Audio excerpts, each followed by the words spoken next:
ساتھیوں، یہ عالی نظر شہناز نے جن کی بات کی اور بڑے اہم نقطے کو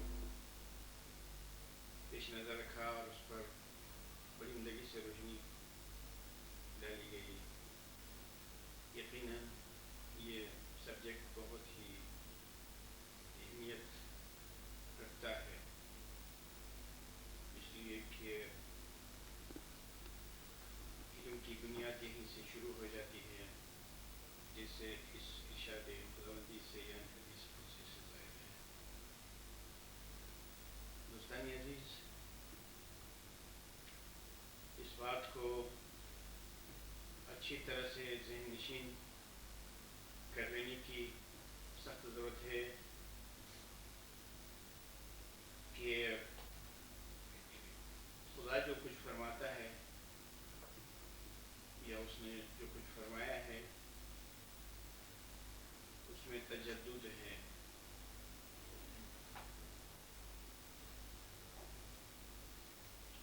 یعنی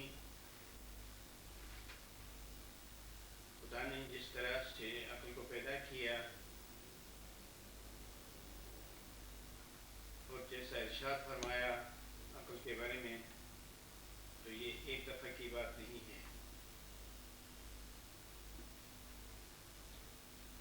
ہر انسانی کامل کے عالمی شخصی میں یہ واقعہ پیش آتا ہے.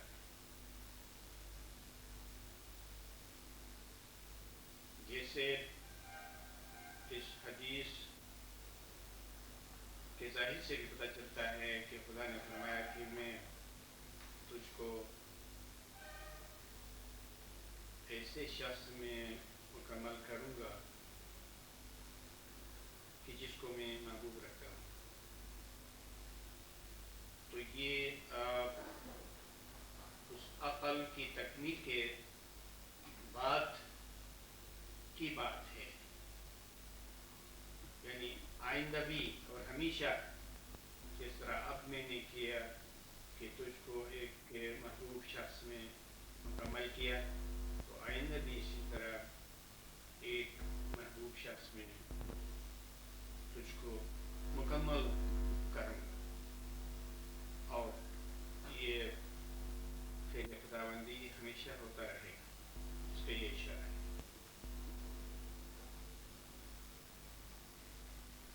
اور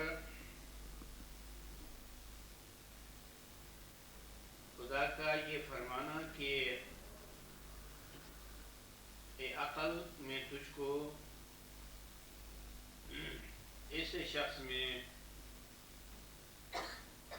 درجہ کمال پر پہنچاؤں گا کہ جس کو میں محبوب رکھتا ہوں. اب یہاں ذرا سوچیں کہ آیا یہ ممکن ہے کہ وہ شخص صرف خدا کو محبوب ہو اور خدا اس کو محبوب نہ ہو؟ یہ ممکن ہی نہیں. لہذا ہم سمجھ گئے کہ یہ جانبین کی محبت اور جانبین کے عشق کا تذکرہ ہے. شخص کامل خدا کو چاہے گا اور خدا اس شخص کو چاہے گا. یہ بات ہے اصل. اس سے یہ قضیہ طے ہو گیا، فیصلہ ہو گیا کہ عشق اور عقل کے درمیان کوئی تنازع نہیں.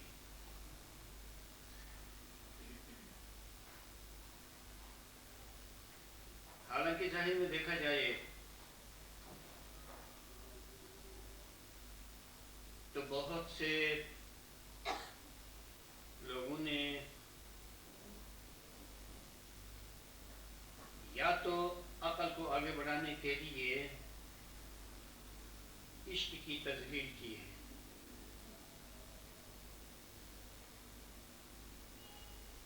یا عشق کو اہمیت دینے کے لیے عقل کی تجلیل کی ہے.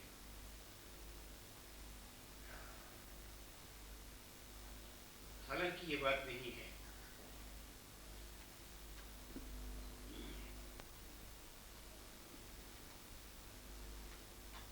خوبیوں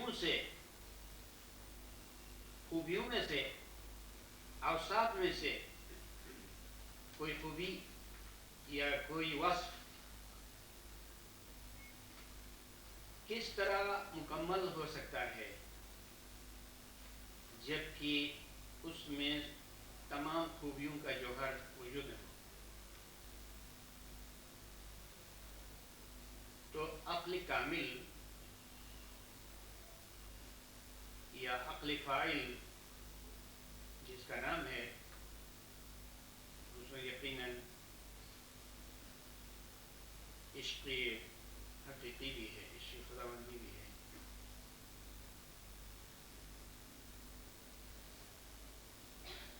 وہ دیکھا کہ تکمیل عقل کی بنیادی شرط حقیقی محبت ہے.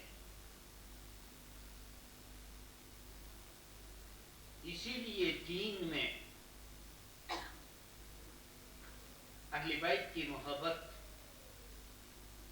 ایک بنیادی چیز ہے جس کے بارے میں آپ نے بارہا ارشادات امامت میں سنا ہے اور آپ کو یقین ہے، آپ کو باور ہے کہ حقیقی محبت کے ہونے سے دین کی ساری عبادات میں آسانی ہو جاتی ہے اور کوئی بات مشکل نہیں ہوتی.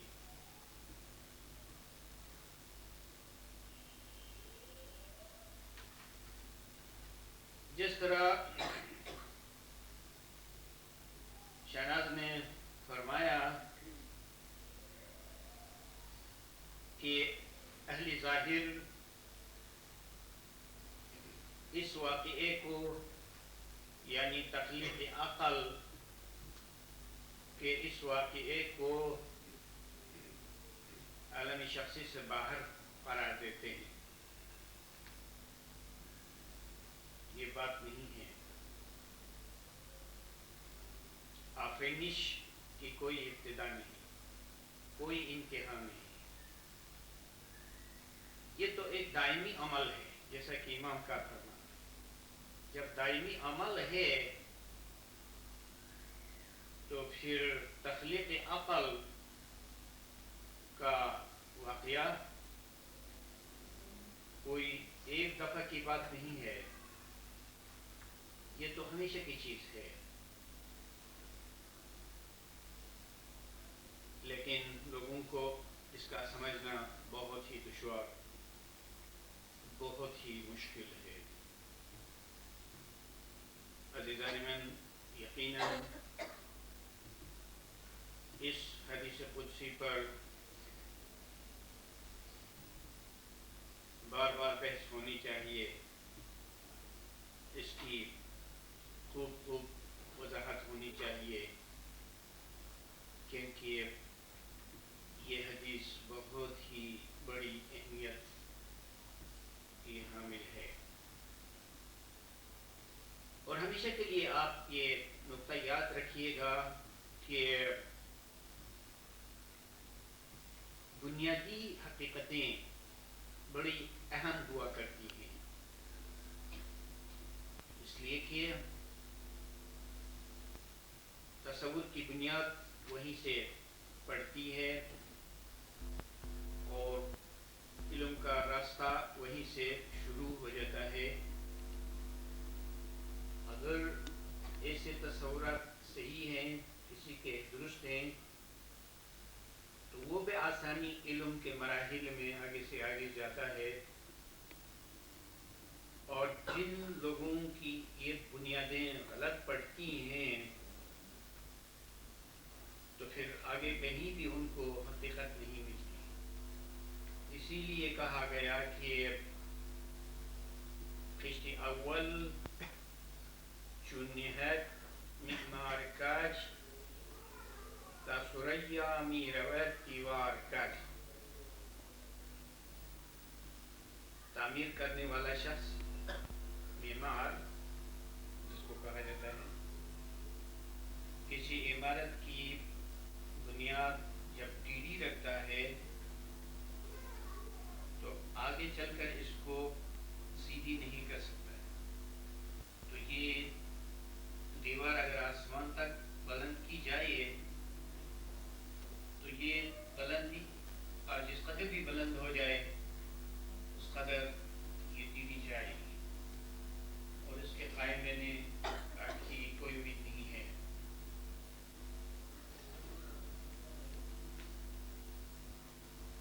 مطلب کی بات یہ ہے کہ آج دنیا میں بہت سے لوگ ایسے ہیں جن کے تصورات اور نظریات میں غلطی پائی جاتی ہے. اس کی وجہ یہ ہے کہ انہوں نے بنیادوں کو نہیں سمجھا اور بنیادی حقیقتوں میں سے ایک اہم حقیقت تصوری آفرینش ہے، کانسیپٹ آف کریشن. بہت ہی اہم ہے. تو یہ سبجیکٹ بھی اسی کانسیپٹ آف کریشن میں آ جاتا ہے، تصوری آفرینش میں آ جاتا ہے. اسی لیے ہم نے کہا کہ یہ ایک دفعہ کی بات نہیں ہے، ہر انسانی کامل میں یہ واقعات پیش آتا ہے. اور جہاں خداوند نے عقل سے فرمایا کہ آگے آ، تو یہ عملاً بھی ہو سکتا ہے. فعلاً ایکچولی جس قدر بھی عقل کی پیش رفت ہوئی اور منزل بے منزل مقامی اعلیٰ تک عقل پہنچی، تو یہ ہوا خدا کے حکم کے مطابق عقل کا آگے جانا یا آگے بڑھنا اور خدا سے قریب تر ہو جانا. تو آگے آ فرمانے کا مطلب یہ تھا کہ مجھ سے قریب ہو جا. ظاہر بات ہے. اور پیچھے ہٹ کے حکم کا مطلب کسی طرح سے دور ہونے کی بات ہے. چونکہ یہ آگے بڑھنا اور پیچھے ہٹنا خدا کے منشا اور اس کے حکم کے مطابق ہے، لہذا اس میں کوئی نافرمانی کس طرح ہو سکتی ہے. جیسے آن حضرت معراج پر گئے تو سمجھ لینا کہ خدا نے عقل مجسم سے کہا، یعنی آن حضرت سے کہا جو عقل مجسم تھے، ایمباڈیڈ انٹلیکچوئل تھے. ایسی عقل تھے کہ جو مجسم ہو چکی تھی. تو اس عقل سے یعنی آن حضرت سے فرمایا کہ آگے ہاں. اور یہ اس وقت اور اس کیفیت کی بات ہے کہ حضور معراج تک پہنچا اس حکم کے تحت، اور پیچھے ہٹ اس وقت فرمایا جب کہ حضور معراج سے عالمی جسمانی کی طرف متوجہ ہو گئے. کیونکہ خدا کی سنت اور خدا کے فعل کا نمونہ حضرت میں ہونا چاہیے اور ہر انسانی کامل میں ہونا چاہیے. اور خدا کی وہاں جو کچھ ہے اور جیسا وہ فرماتا ہے، جو کچھ فرمایا ہے، اس کا ہر نمونہ آن حضرت صلی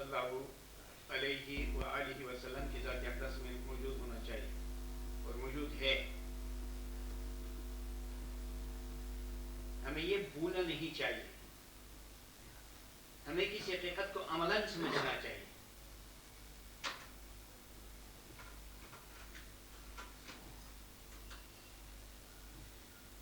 اور عملاً سمجھانے کے لیے میں یہی کوشش کر رہا ہوں کہ حضور کی ذات اقدس میں یہ واقعہ پیش آئے.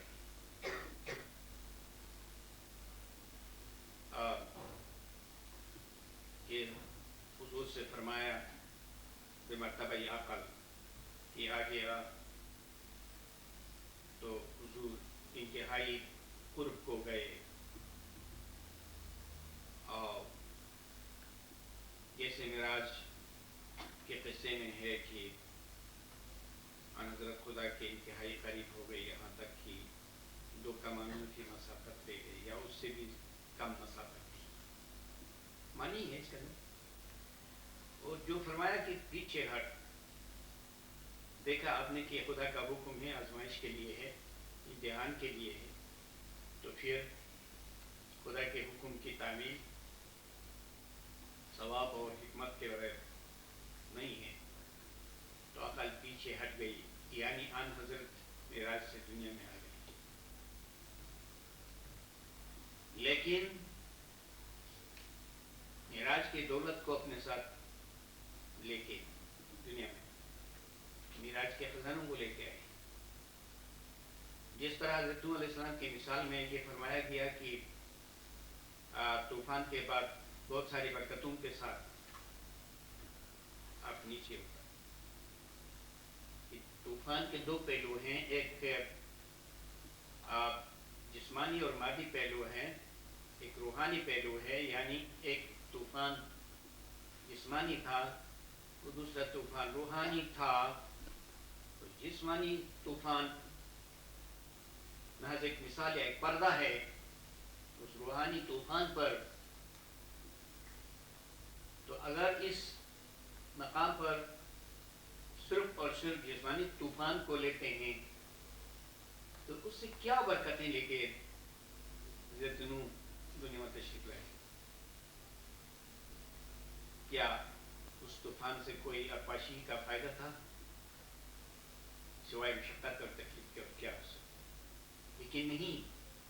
یہاں مراد روحانی طوفان ہے، عقلانی طوفان ہے، اور اس کی برکتوں کو لے کے دنیا میں آنا تھا.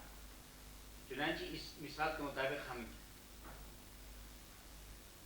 یہ کہہ سکتے ہیں اور مان سکتے ہیں کہ سرور انبیاء محمد مصطفیٰ صلی اللہ علیہ وآلہ وسلم معراج سے بے پناہ برکتیں اپنے ساتھ لے کے دنیا میں تشریف لائے.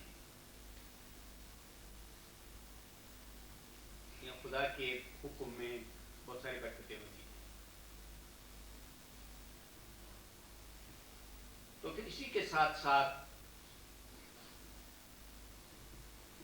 عقل کو درجۂ کمال مل گیا، کیونکہ معراج میں صرف عقلی جنم ہو جاتا ہے اور نشو و نمائی بعد میں ہوتی ہے.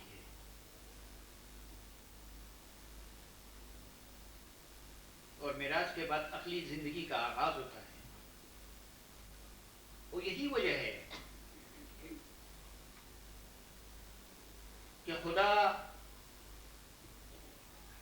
انسانی کامل کی جسمانی زندگی کو نظر انداز کرتا ہے، روحانی ترقی کو بھی نظر انداز کر کے عقلی زندگی کو لیتا ہے اور اسی کو آغاز قرار دیتا ہے، بگننگ قرار دیتا ہے.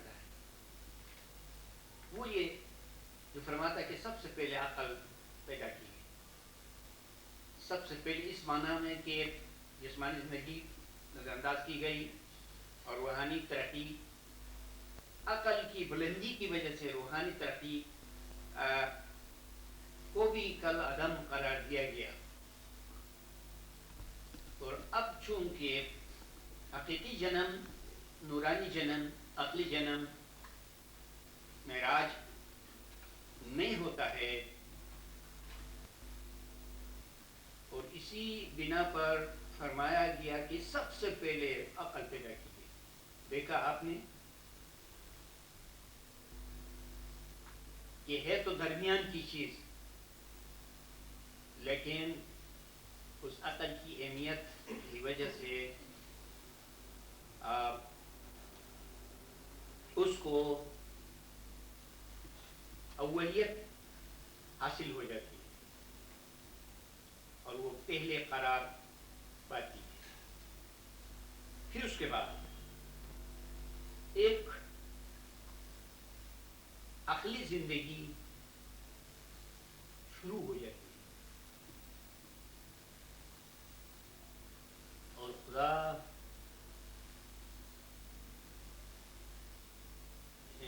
انسانی کامل کے ذات میں اسی زندگی کو بہت بڑی اہمیت دیتا ہے اور اسی کو لیتا ہے اور اسی کے آغاز کو اہمیت دیتا ہے.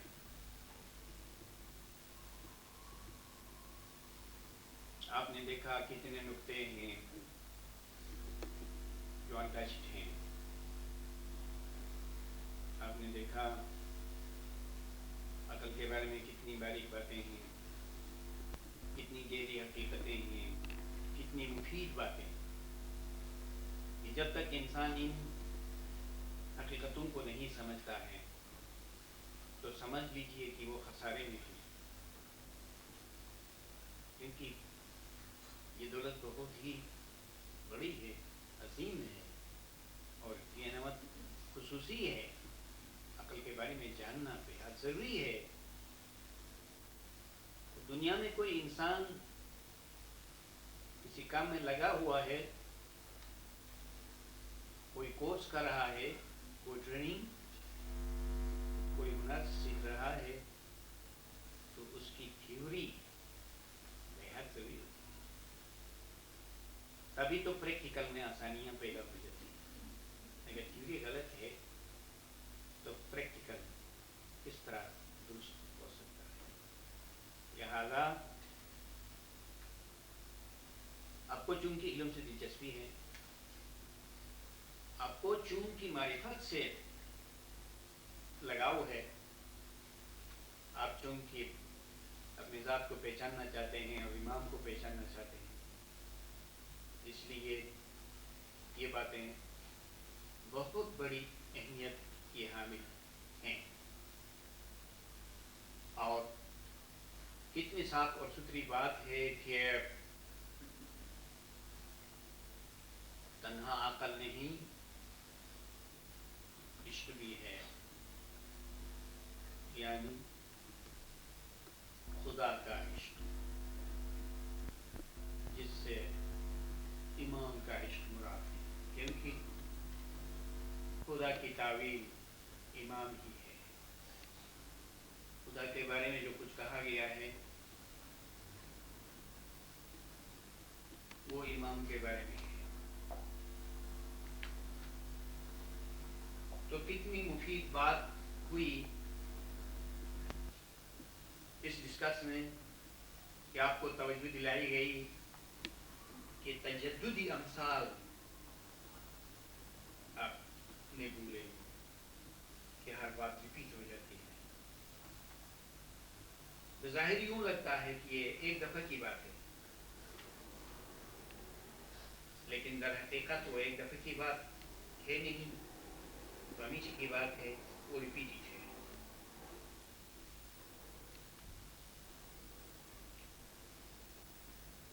اور آپ اس کو اچھی طرح سے ذہن نشین کر لیں اور اس لیے کہ یہ آپ کے لیے بہت ہی ضروری ہے اور بہت ہی مفید ہے. بلکہ میں چاہوں گا کہ کبھی ایسا بھی ہونا چاہیے کہ سب کو اس ٹاپک پر کوئی نہ کوئی بات کرنے کے لیے موقع ملنا چاہیے، تاکہ ہمیں یقین آئے کہ آپ نے یہ باتیں ذہن نشین کر لی ہیں.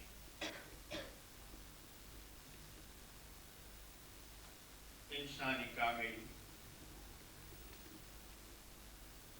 اور اگلی صف کے مومنین پر اس کا تجربہ ہو سکتا ہے۔ لوگ ایسے ہیں جن کے تصورات اور نظریات میں غلطی پائی جاتی ہے۔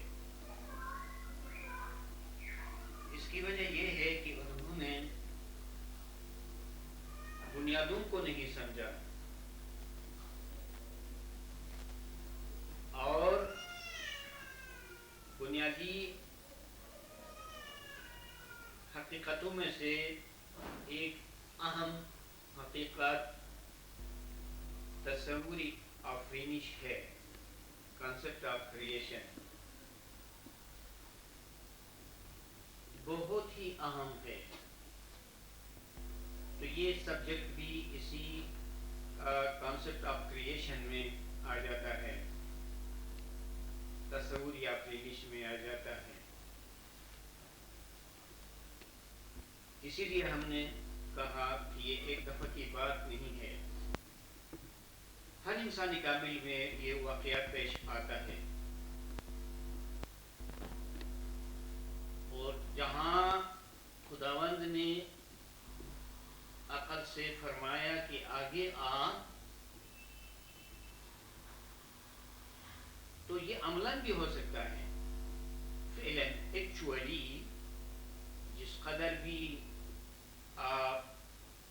عقل کی پیش رفت ہوئی اور منزل بے منزل مقامی اعلیٰ تک عقل پہنچی، تو یہ ہوا خدا کے حکم کے مطابق عقل کا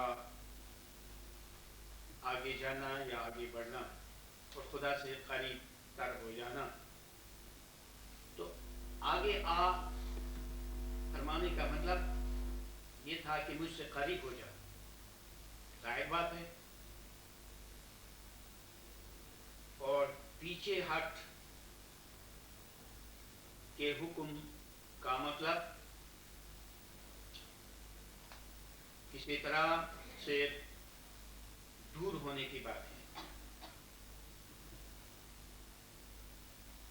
چونکہ یہ آگے بڑھنا اور پیچھے ہٹنا خدا کے منشا اور اس کے حکم کے مطابق ہے، لہذا اس میں کوئی نافرمانی کس طرح ہو سکتی ہے؟ جیسے آن حضرت معراج پر گئے تو سمجھ لینا کہ خدا نے عقل مجسم سے کہا، یعنی آن حضرت سے کہا جو عقل مجسم تھے، ایمباڈیڈ انٹلیکچوئل تھے، ایسی عقل تھے کہ جو مجسم ہو چکی تھی، تو اس عقل سے یعنی آن حضرت سے فرمایا کہ آگے ہاں،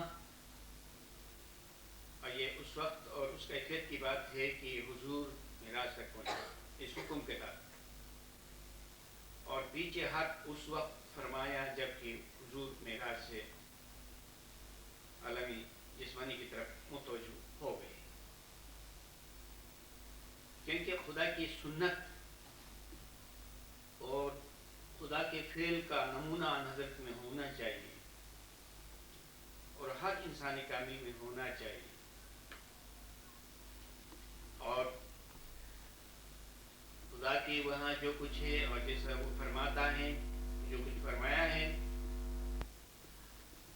اس کا ہر نمونہ آن حضرت صلی اللہ علیہ وآلہ وسلم کی ذات اقدس میں موجود ہونا چاہیے اور موجود ہے۔ ہمیں یہ بھولنا نہیں چاہیے، ہمیں کسی حقیقت کو عملاً سمجھنا چاہیے،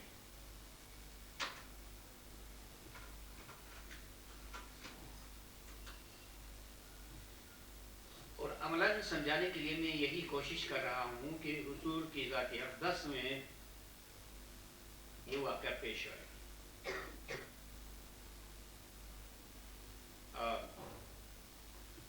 کہ حضور سے فرمایا مرتبہ عقل کیا گیا تو حضور انتہائی قرب کو گئے، اور جیسے معراج کے قصے میں ہے کہ حضرت خدا کے انتہائی قریب ہو گئے، یہاں تک کہ 2 کمانوں کی مسافت لے گئی یا اس سے بھی کم مسافت تھی، مانی ہے اس کا نام۔ اور جو فرمایا کہ پیچھے ہٹ، دیکھا آپ نے کہ خدا کا حکم ہے، آزمائش کے لیے ہے، امتحان کے لیے ہے، تو پھر خدا کے حکم کی تعمیل ثواب اور حکمت کے بغیر نہیں ہے، تو عقل پیچھے ہٹ گئی، یعنی آن حضرت معراج سے دنیا میں آ گئی۔ لیکن معراج کی دولت کو اپنے ساتھ لے کے دنیا میں معراج کے خزانوں کو لے کے آئے، جس طرح حضرت نوح علیہ السلام کی مثال میں یہ فرمایا گیا کہ طوفان کے بعد بہت ساری برکتوں کے ساتھ آپ نیچے اتر۔ طوفان کے 2 پہلو ہیں، ایک جسمانی اور مادی پہلو ہے، ایک روحانی پہلو ہے، یعنی ایک طوفان جسمانی تھا اور دوسرا طوفان روحانی تھا۔ تو جسمانی طوفان محض ایک مثال یا ایک پردہ ہے اس روحانی طوفان پر۔ تو اگر اس مقام پر صرف اور صرف جسمانی طوفان کو لیتے ہیں تو اس سے کیا برکتیں لے کے حضرت نوح دنیا میں تشریف لائے؟ کیا اس طوفان سے کوئی آپاشی کا فائدہ تھا سوائے مشقت اور تکلیف کے؟ اور کیا ہو سکتا؟ لیکن نہیں، یہاں مراد روحانی طوفان ہے، عقلانی طوفان ہے، اور اس کی برکتوں کو لے کے دنیا میں آنا تھا۔ چنانچہ اس مثال کے مطابق ہم یہ کہہ سکتے ہیں اور مان سکتے ہیں کہ سرور انبیاء محمد مصطفیٰ صلی اللہ علیہ وآلہ وسلم معراج سے بے پناہ برکتیں اپنے ساتھ لے کے دنیا میں تشریف لائے۔ خدا کے حکم میں بہت ساری برکتیں ہوتی ہیں۔ تو پھر اسی کے ساتھ ساتھ عقل کو درجۂ کمال مل گیا، کیونکہ معراج میں صرف عقلی جنم ہو جاتا ہے اور نشو و نمائی بعد میں ہوتی ہے۔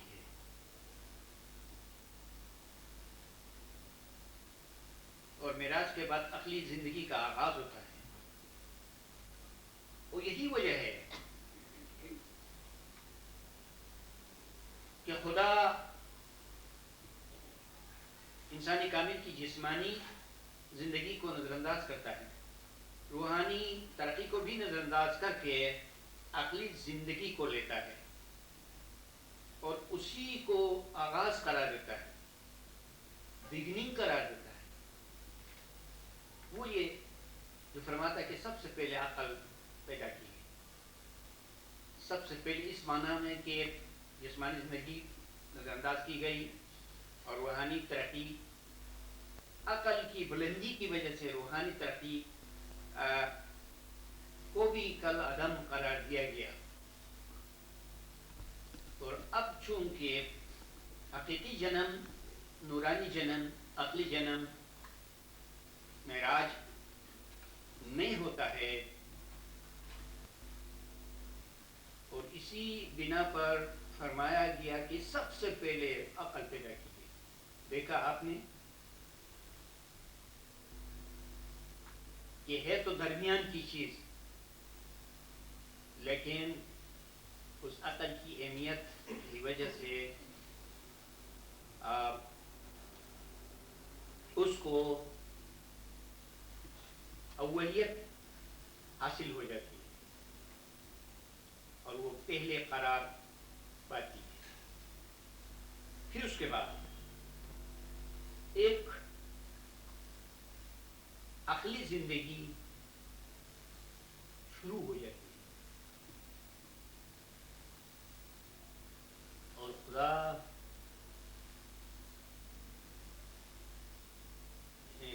انسانی کامل کے ذات میں اسی زندگی کو بہت بڑی اہمیت دیتا ہے اور اسی کو لیتا ہے اور اسی کے آغاز کو اہمیت دیتا ہے۔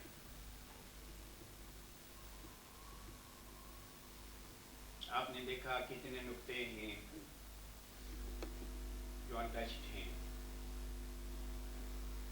آپ نے دیکھا عقل کے بارے میں کتنی باریک باتیں ہیں، کتنی گہری حقیقتیں ہیں، کتنی مفید باتیں ہیں۔ کہ جب تک انسان ان حقیقتوں کو نہیں سمجھتا ہے تو سمجھ لیجئے کہ وہ خسارے میں ہے، کیونکہ یہ دولت بہت ہی بڑی ہے، عظیم ہے، اور یہ نعمت خصوصی ہے۔ عقل کے بارے میں جاننا بہت ضروری ہے۔ دنیا میں کوئی انسان کسی کام میں لگا ہوا ہے، کوئی کورس کر رہا ہے، کوئی ٹریننگ، کوئی ہنر سیکھ رہا ہے، تو اس کی تھیوری بہت ضروری ہوتی ہے، تبھی تو پریکٹیکل میں آسانیاں پیدا ہو جاتی ہیں۔ اگر تھیوری غلط ہے تو پریکٹیکل کس طرح درست ہو سکتا ہے؟ لہذا آپ کو چونکہ علم سے دلچسپی ہے، آپ کو چونکہ معرفت سے لگاؤ ہے، آپ چونکہ اپنی ذات کو پہچاننا چاہتے ہیں اور امام کو پہچاننا چاہتے ہیں، اس لیے یہ باتیں بہت بڑی اہمیت کی حامل ہیں۔ اور کتنی صاف اور ستھری بات ہے کہ تنہا عقل نہیں، عشق بھی ہے، یعنی خدا کا عشق، جس سے امام کا عشق مراد ہے، کیونکہ خدا کی تعویل امام ہی ہے۔ خدا کے بارے میں جو کچھ کہا گیا ہے وہ امام کے بارے میں ہے۔ تو کتنی مفید بات ہوئی اس ڈسکس میں کہ آپ کو توجہ دلائی گئی کہ تجددی امثال آپ نے بھولے کہ ہر بات ریپیٹ ہو جاتی ہے۔ بظاہر یوں لگتا ہے کہ یہ ایک دفعہ کی بات ہے، لیکن در حقیقت وہ ایک دفعہ کی بات ہے نہیں، وہ ہمیشہ کی بات ہے، وہ ریپیٹڈ ہے۔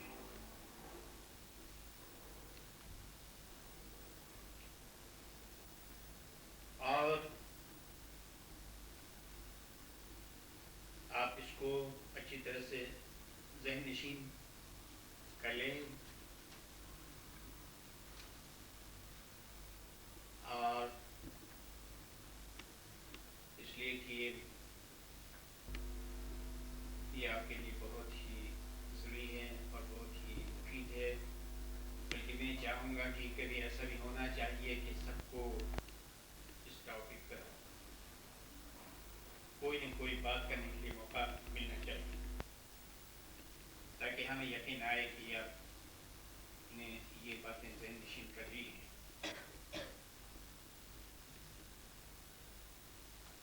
انسان کامل اور اگلی صف کے مومنین پر اس کا تجربہ